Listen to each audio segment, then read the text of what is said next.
I'd like to, call upon the moderator of this session, Mr. Musharraf Zaidi, columnist and founder of Alef Ilan. This session is called Towards Tomorrow. As we move to the future, do we weave our progress with values, ethics, and morality? This challenge is far more difficult than the bridging of the world with concrete and economics. Trying to maintain the balance is gradually becoming a feat. We begin the session. Over to you. Bismillahirrahmanirrahim. Thank you, Asfar, and congratulations on organizing yet another fantastic event. Rather than me speaking a lot, the idea here is to listen to what our former foreign minister has to say about a number of things. But as we were entering, I sort of asked her how she was, and she told me that her youngest son has 103 fever, and but she was committed to be here, so she's here, and I think it reminded me of the kind of incredible difficulty and the challenges that women in the workplace have, particularly as they rise higher and higher through the food chain. And given that this is the management conclave, and there are some women, but clearly, as a Pakistani, for me, not nearly enough here representing sort of C-suite or C-level managers. Do you ever get tired of this question of sort of, what is it like to be a young mom, have young kids, and leave them behind with 103 fever? I think, I was particularly, there are many people in the place of work that I was in, such as in the parliament, etc. Of course, there were many women, but there were few who had children as young as mine. I have an 8-year-old, a 6-year-old, and a 3-year-old. So it's a balancing act, and I tend to believe that because we are constantly, as a working mother, living under such a burden of guilt, I like to believe we tend to be better mothers. Because, I'll go back to that age-old, argument of qualitative time versus quantitative time. I like to believe, there's a certain part of my day which is non-negotiable. 7 to 9 is my time with my kids, bedtime stories, bedtime duas, looking at their homework, etc. So, one tries to make up for it. Yeah, but you do live under this constant cloud of overhang guilt. I'm feeling guilty right now, I have to admit. So the guilt, obviously, you compensate for that guilt by being more disciplined, by being more structured. I guess one of the obvious questions that we should discuss today is not guilt, but the opposite of guilt, kind of confusion and anger at what's happening in the world. And since we were talking about women, maybe we should start with Donald Trump, whose sort of comments about women and his general behavior towards women is of a nature that's very confusing. And yet, 52% of white women and a substantial, very small, but a substantial number of minority women, including Hispanic women, who have all the reasons in the world, both from their linguistic identity and their gender identity, had a reason to be very scared. They voted for Donald Trump. Similarly, women, men, in large numbers voted to leave Europe in Great Britain. I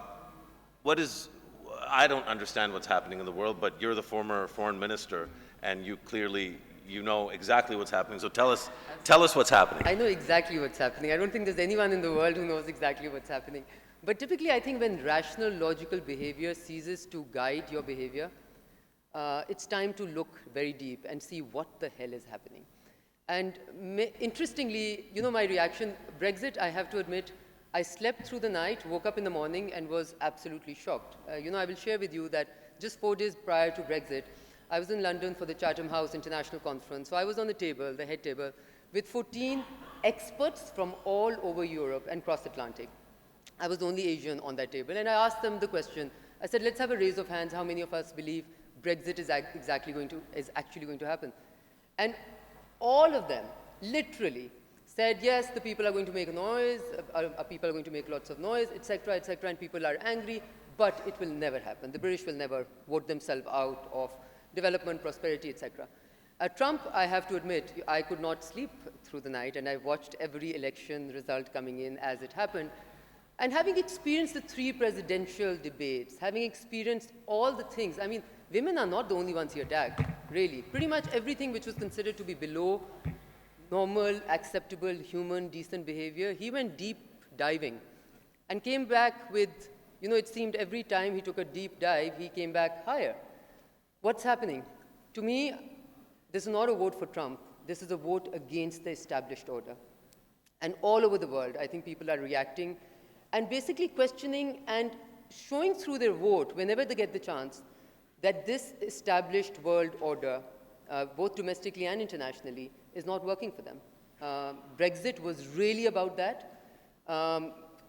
Trump win, you know, to many, in some ways, I have to admit, I mean, having worked with Hillary Clinton also, I mean, she's capable like nobody's business. We know that, right? I have a different view on the repercussions of this on Pakistan because I think there are not as much as typically people in Pakistan believe it to be. I think a democratic or a Republican government in Pakistan or an administration in Pakistan will not react to Pakistan very differently until Pakistan reacts to itself differently.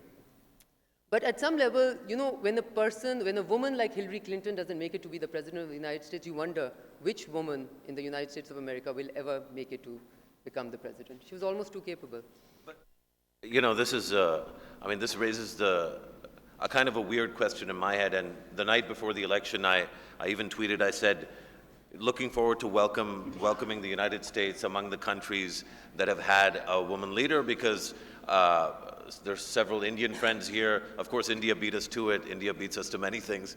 But, you know, we also got there. We elected more than once. We elected a female head of government. You, as a female, were not. I mean, I'm a little bit biased, but I thought that, you know, you went toe-to-toe with, I think, Madeleine Albright one time in Washington, and you came out looking pretty decent. So how is it that countries where we know, you know, where there is a challenge of women in leadership positions, even women in the workplace, how is it that we get so much flack on that front, and yet we're able to produce somebody like Benazir Bhutto, the numerous parliamentarians that are in parliament today, and people like yourself? What are we doing right, or is it true what some people say, that all of our women leaders are basically produced because of hereditary reasons, and so it's not really them who's achieved anything, it's our sort of hereditary system? What is could the U.S. really be that far behind us on kind of women in leadership positions? Seems, to some extent, yes, it is. I mean, they will accept a black president, but they will actually not accept a woman president. That does seem to be at least partially true, right? And as far as and of course, you know, I think this particular election also had a lot to do with an anti-establishment vote. I mean, people are not happy with how their life. Listen, this is an economic and a management conclave, right? So median middle-income Americans have lost their incomes by $10,000s, right? So I think the numbers is between $8,000 to $18,000 per annum.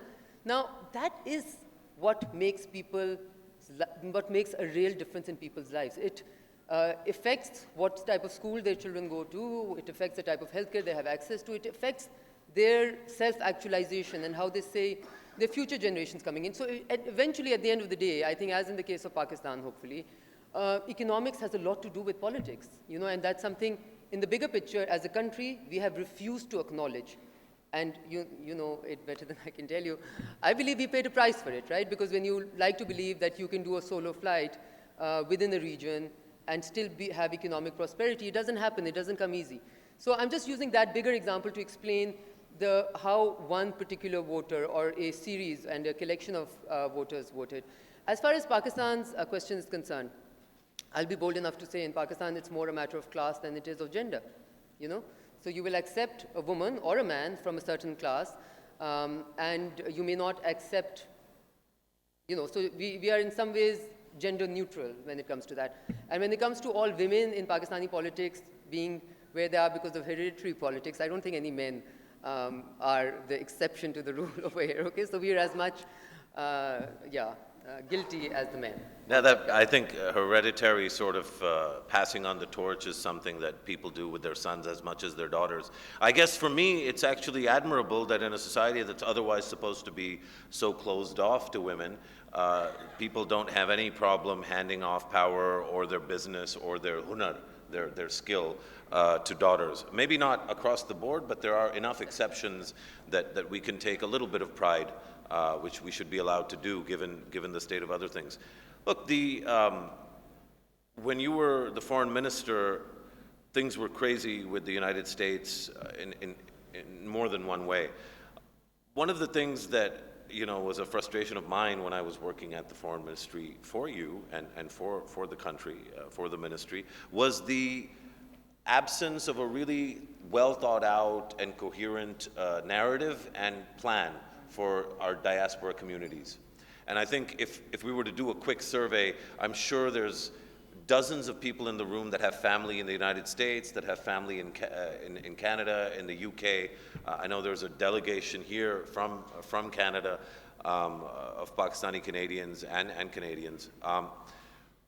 What is the fate of these communities as we move forward? Some of the rumors we're hearing about what Trump plans to do, registry for Muslims, potentially restriction on immigration, which I guess might be okay. We get to keep our smart people for once, but a restriction on our movement even, so that visas will be more difficult. And I think, for the foreseeable future, the world's best universities continue to be in the US and the UK. So how is Pakistan supposed to understand all of this, and what are we supposed to do to prepare for this age of Brexit and Trump?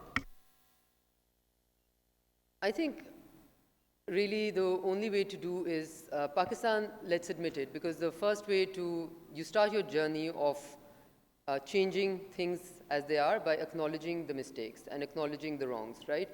And let's admit the fact that Pakistan is a country which has suffered from a huge reputational hazard because of some historical wrongs, right?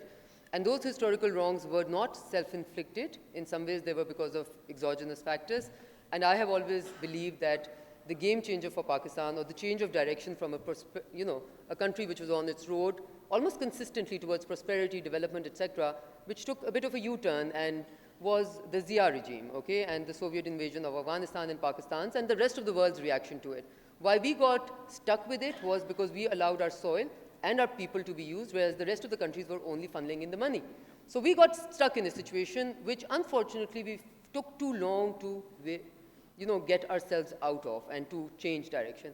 I truly believe today that whereas the world, and especially some of our very important neighbors, are moving in the opposite direction of extremist thought being mainstream, literally, in front of us, and dehumanization of societies to killings such as the one in Kashmir, etc. So there's a dehumanization and there's a nationalistic order which is prevailing in countries such as Britain, in countries such as India, in countries such as Bangladesh, and certainly in the United States also at some level, where nationalism and patriotism requires to hate, okay?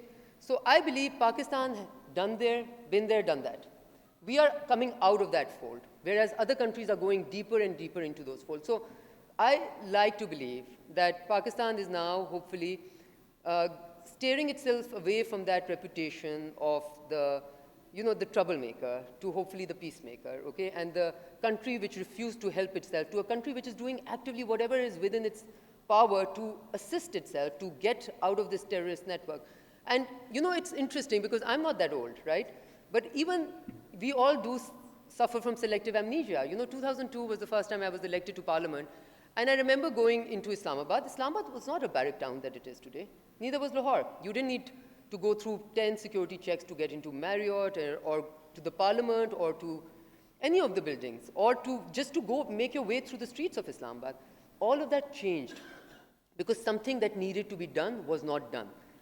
And we all love to crib about, and we have legitimate cribs, I think, at some level, about the democratic governments, right? But believe me, it was the democratic governments which first made, I think, adopted the narrative and said, no, this is our problem because it is killing our people. So even if these are Pakistani, Taliban, or whoever they like to call whatever nomenclature they use, if they're killing Pakistani civilians and Pakistani soldiers and Pakistani paramilitary, they are killing us, and it is the job of a state to go and protect its own. So the Malakand operation in some ways was the first of that. And then now you have the North Waziristan operation, and now the difference is that whereas I think we didn't get the type of support that we could have expected or hoped for from the opposition, this good opposition in the form of the Pakistan People's Party is providing this not so good government with all the support that it requires. Yeah, I mean, I'm gonna well left that one, because we could argue about sort of the quality of opposition. Of course, a lot of people that support the PTI would say that it's this kind of opposition that's allowing the government to be not as good as it could be. But just to focus a little bit more on this, so I mean, you walked us through the arc of how the country's turned around, and I mean, I believe that as well. I really believe that 2014-15 was a kind of a turning point. Of course, APS is the commonly cited one, but even before APS, in the summer of 2014, we'd already started, you know, the ship had started to change course.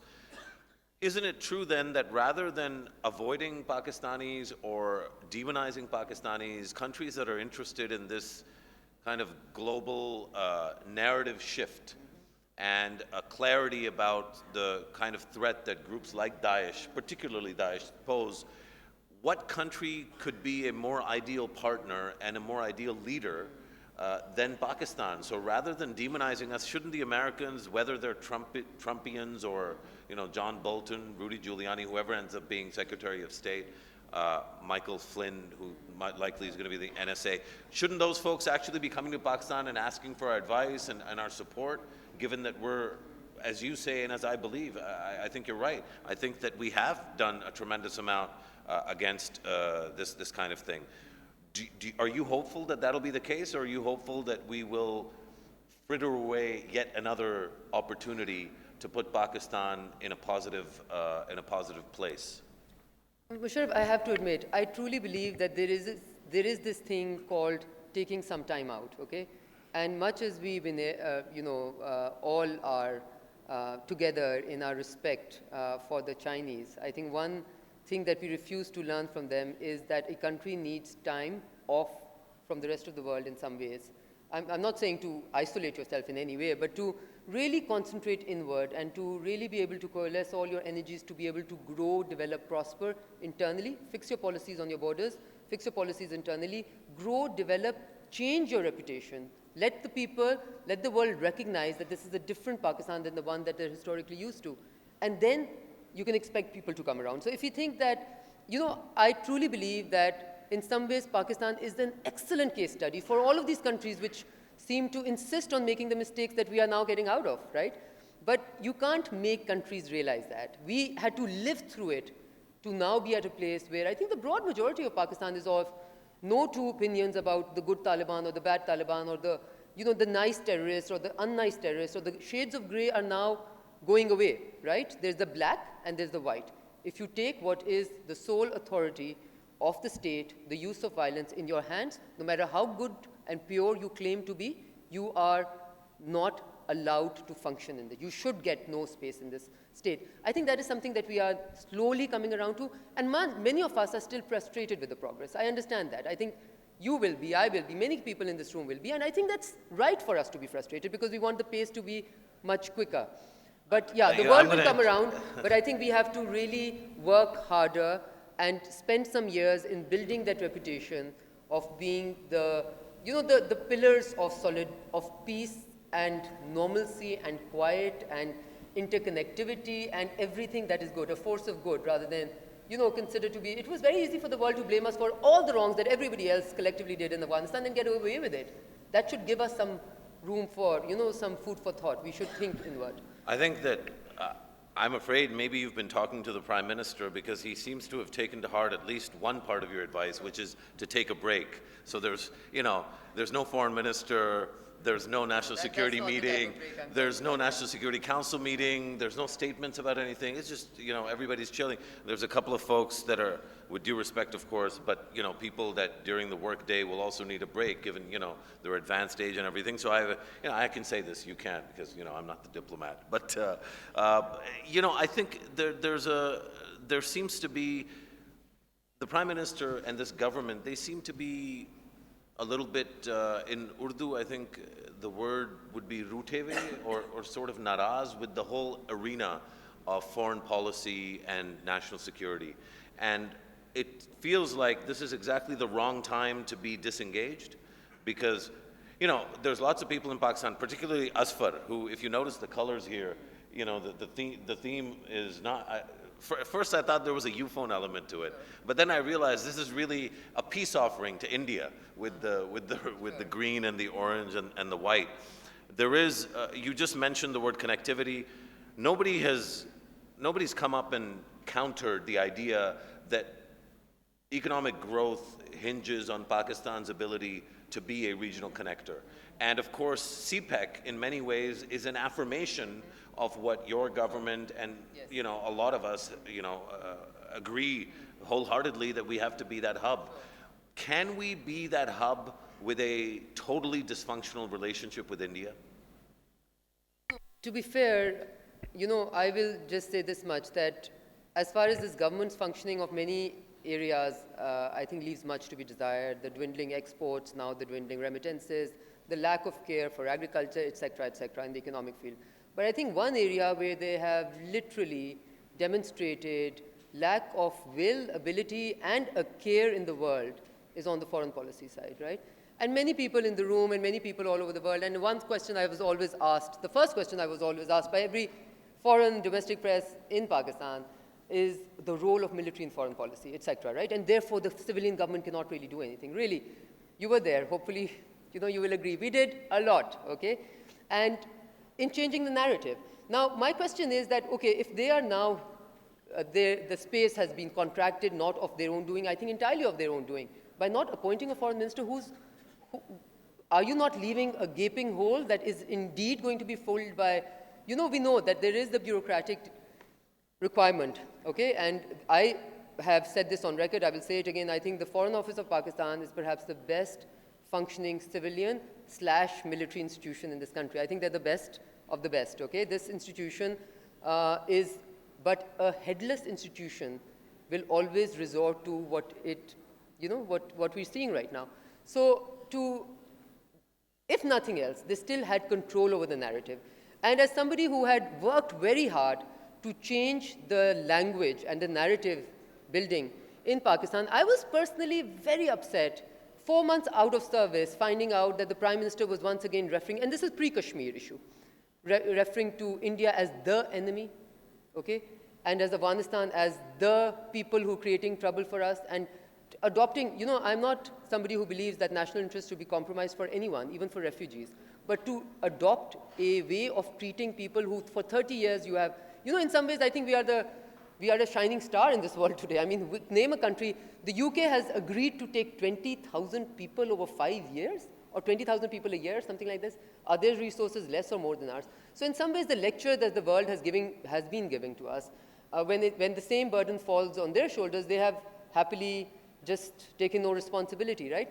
So the narrative that this government has spoiled, I think a good narrative that had been built, okay, is almost lacking care of what is happening in the region. My biggest example of that is, CPEC, I think is something that all of Pakistan agrees is the best possible thing. I like to believe that President Zardari requires a lot of credit for the fact that he burnt, and him and his presidency burnt the midnight oil, trying to get the Singapore Authority, trying to get and this was exceptionally nuanced, okay?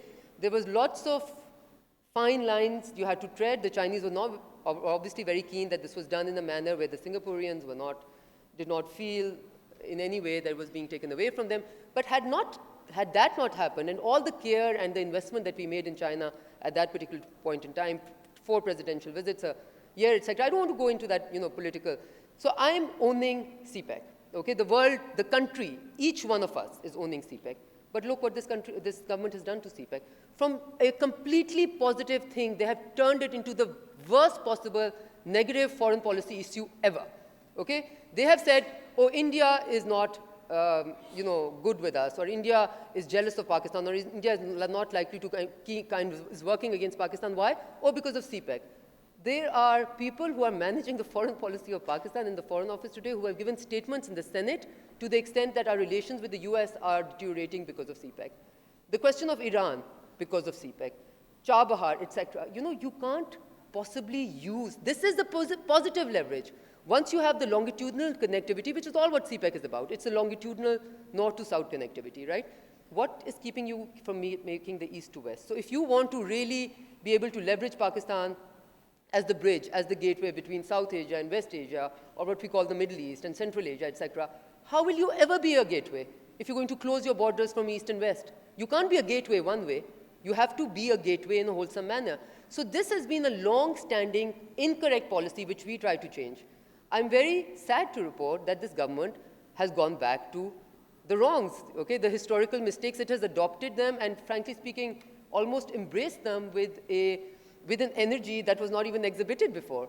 So this negative narrative building on the foreign policy front, one thing that Pakistan should have learned, and I think in some ways India has also learned. Look at, okay, let's go to Brexit. I'm sorry I'm taking a bit more time on this, but I just want to connect the dots.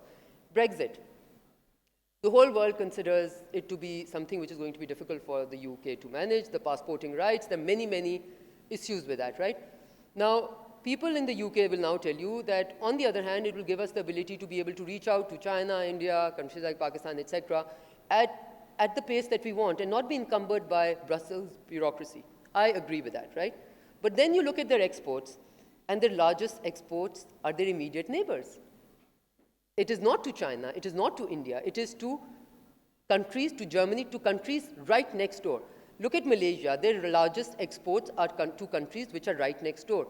Look at the US even, okay? So do we believe that the whole world will go in one direction?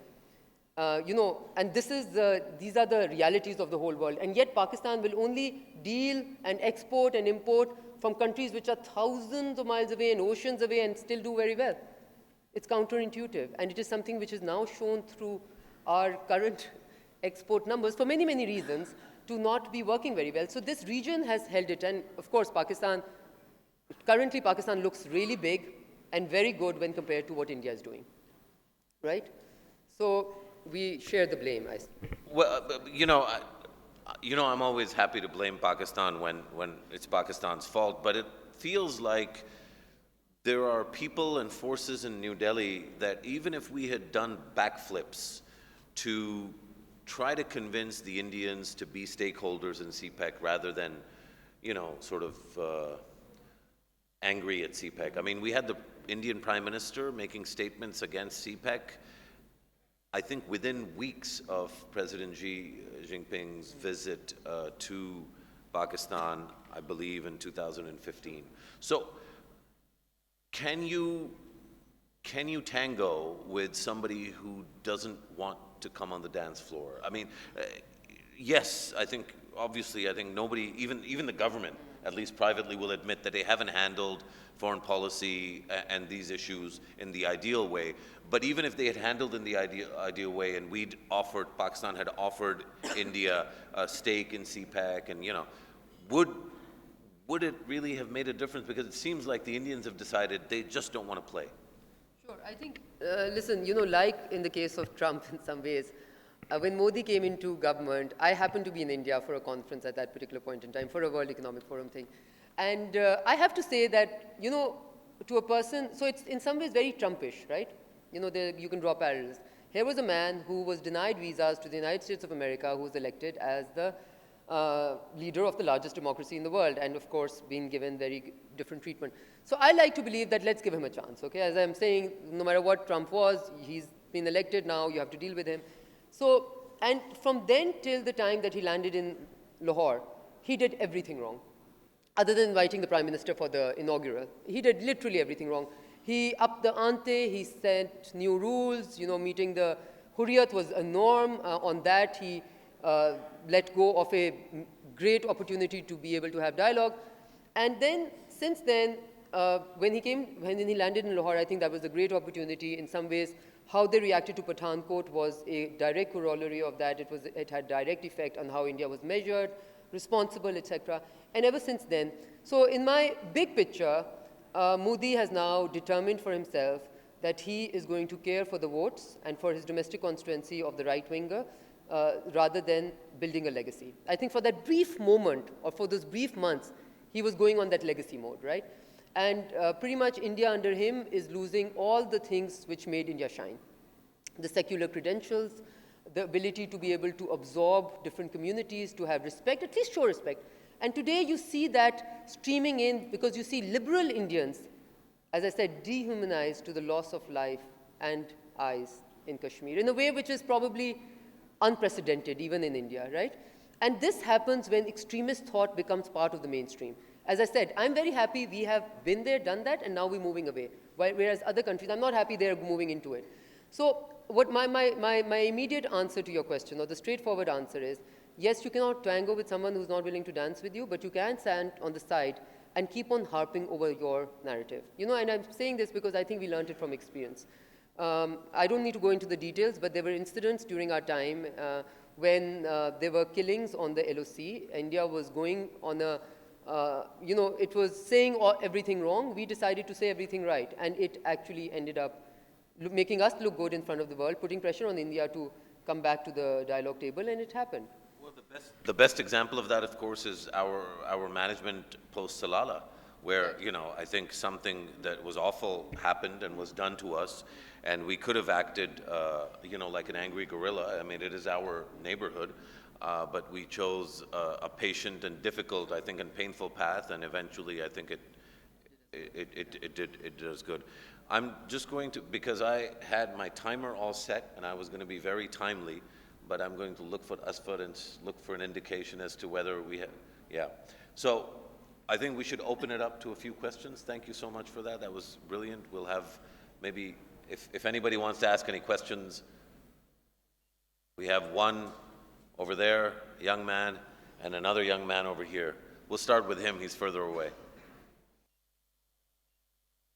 For those that didn't hear the question is on the news leak, so I'm assuming this has to do with the Dawn story. The gentleman has elicited the former foreign minister's comments on the Dawn story. Okay, so I have two parts of my view on this. Okay, first of all, I've been in meetings, and as you can imagine, you know, Musharraf referred to it. We lived through the times of the Aptabad, whatever you want to call it. Some people call it attack, some people call it, you know, whatever you want to call it, okay? So we had Osama bin Laden found on Pakistani soil, the US Special Marines forces came and extracted, etc., etc. We lived through that time with the US. We lived through Salala with the US. As you can imagine, and we lived through many other things, okay? Just quickly, because not everyone would remember Salala. Okay. Salala was the incident on the border with Afghanistan where 25 Pakistani soldiers, including 2 officers, were killed in a brutal attack. There was a firefight that lasted over 90 minutes, and on the other side were NATO ISAF forces. It was a very difficult time for our country and for our troops in particular. So we lived through trying to normalize relations with India to the extent of doing something that hadn't been done in 60 years almost. No, not 60, but 40 years. And trying to normalize trade with India, giving them MFN status. So we did, in some ways, path-breaking stuff. Okay, Salala, etc. was dealing with an emergency situation, but normalizing trade with India, signing APTA with Afghanistan, signing IPI with Iran were path-breaking, right? So you can imagine Salala, after Salala, we closed the NATO routes for NATO, you know, trucks and everything else. Logistics supply was closed in reaction to the fact that we were not getting an apology and anything else from the US. And then we had to reopen it, right? So what I'm trying to explain, and we also had the Defy Pakistan Council all around, dancing around us, right? So as you can imagine, every government believes it lives through the most difficult times. I would say we up them in having lived through more difficult times. I'm trying to say is that in those times, we had immense and a lot of, I don't know how many times the Defense Cabinet Committee has met even in this government, but I literally remember sometimes weekly meetings. And they were not happy meetings all the time. There were meetings in which you had sometimes very different views than the people on the opposite side of the table. Sometimes you had sessions in which you had to make, you know, increase volume or et cetera, to make yourself heard. and have a completely divergent opinion and, fight it out. Now, I don't believe that is incorrect. That is the correct thing to do. So if this meeting actually happened and these things actually did, I think that's perfectly fine. And frankly speaking, for it to be considered to be oh so wrong, there are many leaks in the press about what the military feels about the incompetence of this government. So are they also as wrong as the other one? So what is wrong in this is that if anyone who was authorized to be in that room or to have access to information of what happened in that room, to then not have the sense or the responsibility to go and leak out such information is, to me also, something I would never, ever consider even mentioning some of the things that happened, 3 years back in the book, which I eventually write, right? Because there's certain things which you want to hold true to and show your responsibility as an agent of the government. You are not Hina Rabbani Khar, you are the foreign minister at that particular point in time, right? The responsibility that comes on you. So if you want to play games through media wars on both sides, I think it is childish, immature, and reflects on this country in a very, very bad light. That was very clear. You had a question. My question is, what do you think why PMLN is running government without foreign minister, especially when India wants to isolate Pakistan? Can I break the myth of isolation of Pakistan over here, please? Because honestly, I don't think Pakistan could isolate itself even if it wanted to, okay? And let alone another country, India. I think India made a fantastic fool of itself by assigning itself the moral responsibility of trying to isolate Pakistan. I think it's foolish. It shows India this minute as a tiny country. Certainly not a country which is aspiring to be a member of the Security Council, certainly not a country which is aspiring to be a regional power, or certainly not a country which is aspiring to be a global power of sorts, right? So that is what scares me about when we go on the trajectory of sorts, because you don't see what you're doing in some ways, and that's why I say Modi, instead of legacy, instead of strategy, is doing, day-to-day affairs, ensuring. So the lack of appointment of foreign minister, I will tell you this much. I was appointed for the first 3 months as Minister of State for Foreign Affairs. So I was very lucky that I got that opportunity to be able to, off the broad spotlight, be able to get the ministry more. I had served for 7 years in the economic affairs, which has economic diplomacy, etc., but this was another animal altogether. Now, so people say there is an advisor. I served in the place of the advisor for 3 months as Minister of State in charge, foreign minister, okay? Minister in charge, I think they used to call me. And then I served as foreign minister. I tell you, there's a world of a difference in how the world treats you, in how your own ministry treats you, in how your colleagues treat you, in how your prime minister treats you.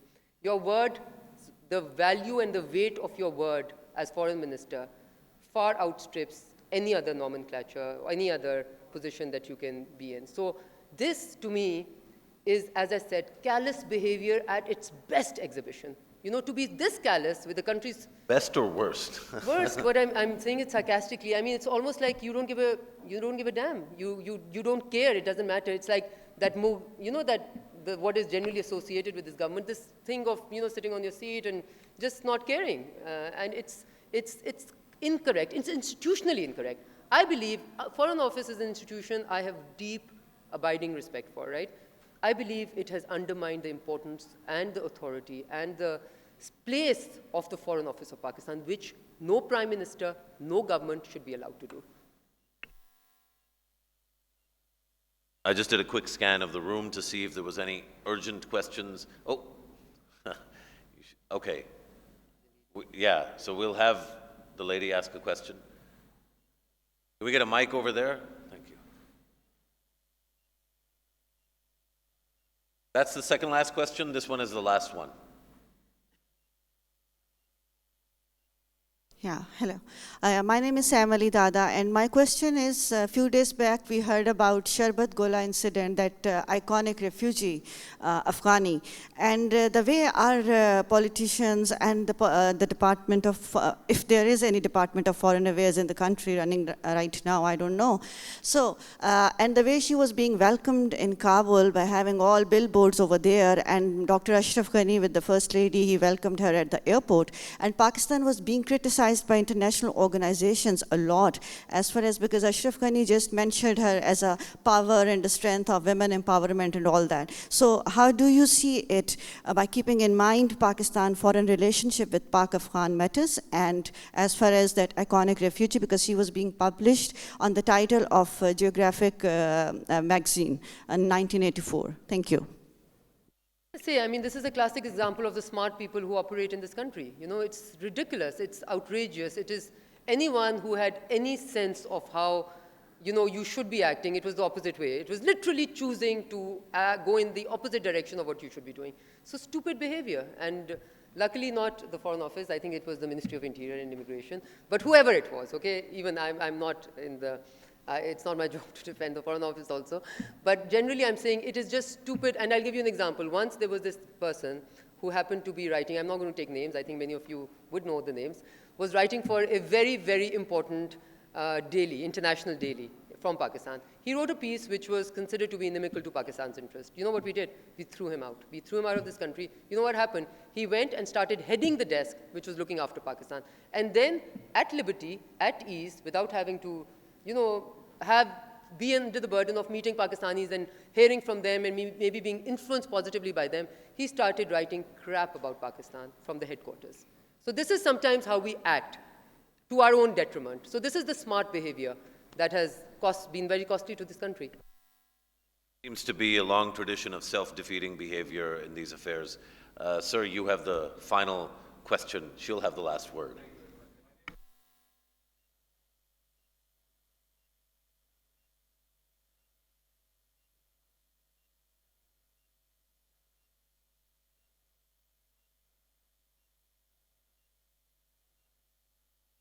There ever be peace between the two countries to a level where we can go into trade and other things, because as you said, the best trade is to trade with your neighbors.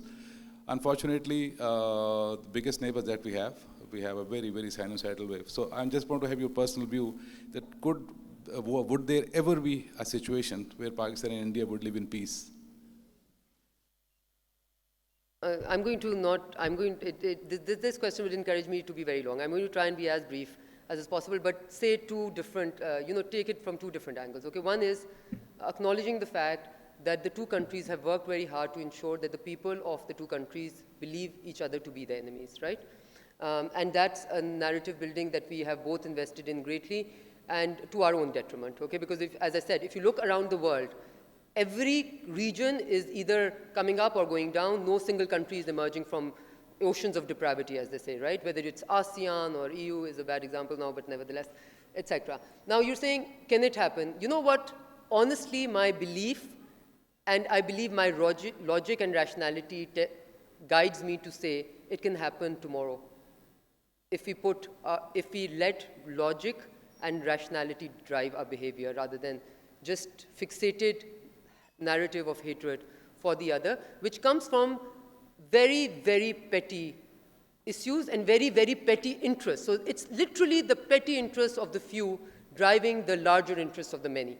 And you know how they say you can fool some people for some time, but not all people for all time? We've broken that myth. We have been able to fool all people for all time. So what would it take? It would take leadership in the two countries simultaneously, a tango dance, simultaneously, not one at a time, simultaneously, wanting to create a legacy rather than votes.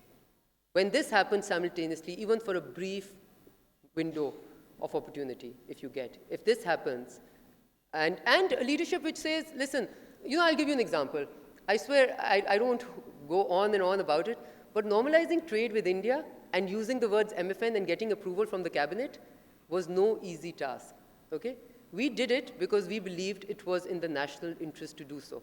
So you have to put the national interest above you. And that was personally very costly. Personally, when I don't mean personally only me as a person, as in the government, the prime minister, the cabinet, Foreign Office. In some ways, it was very costly because people immediately, patriotism becomes questionable, you become an agent, etc., etc. So if you're willing to take that cost for what you consider to be national interest, but first of all, you have to be smart enough to consider it to be national interest. Can I just interrupt before you end up, because in this exposition, what you haven't talked about is Kashmir. So I know for a fact that you don't think Kashmir is a petty issue. Sure. How can we, because a lot of people have a legitimate question. See, during your government, they weren't they weren't putting pellets in kids' eyes. Sure. They're doing that now in India, and it makes it very difficult for you, for me, for many people here who really believe in a normal region to take that narrative forward, because there's the risk that we'll sound callous and that we don't care about our Kashmiri brothers and sisters. So how do we move forward whilst doing what I think is our national moral duty to our Kashmiri brethren and our sisters? You see, I think you need to, in some ways, separate the issue of Kashmir from the normalization debate, okay? Normalization, you see, I said two to tango, right? Currently, with Prime Minister Modi over there, you can bend backwards and do whatever you want. He will continue to do what he's doing in Kashmir, right?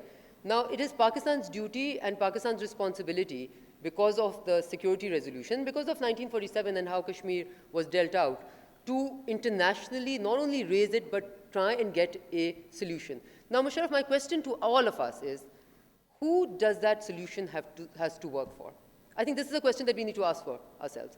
Does it have to work for the Indians and the Pakistanis, or does it have to work for the Kashmiris? I believe what is considered to be the third leg, or the third pillar, or the third, the least important is actually the most important. And today, I was at a forum in London with Mirza Waheed, and it was a pleasure to listen to him, because he was a raw Kashmiri voice, novelist, he wasn't state, he wasn't burdened by state narratives, okay? And he said, in his words, he said, one thing that is coming out of this current escalation is that Prime Minister Modi has forever closed the door of Kashmiris thinking it's fine, which 2 years back it could have been, of normalization in this way with India, normalizing to an extent where it's fine. He said that with this current wave of violence, that door has forever been closed. So on that particular count, I think it's the Kashmiris who guide us rather than the other way around. It's an indigenous movement. It's a movement which is coming because of what India as a state decided to do. Had he decided to do the other way around, it would have been a very different ballgame altogether. So strategically, I think he played his cards as badly. He did those stupid things that I was talking about, that Pakistan sometimes does to himself. And here we are today. It was a fascinating conversation. Thank you for the great questions. Thank you for the opportunity for me to meet the foreign minister, the former foreign minister once again. And that's the end of our conversation. Thank you.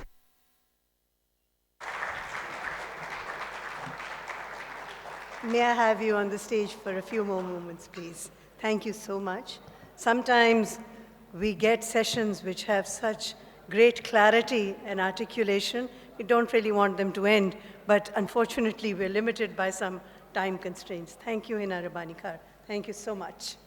I'd like Mr. Asfar Ehsan, founder, CEO of Nutshell Forum, to come onto the stage, please. And to follow him, I'd like the eminent Dr. Ibrahim Khalifa Al-Doseri, Chairman, Amlak Investment, Bahrain, and the President of the Arab Management Society to come on stage, please. Thank you.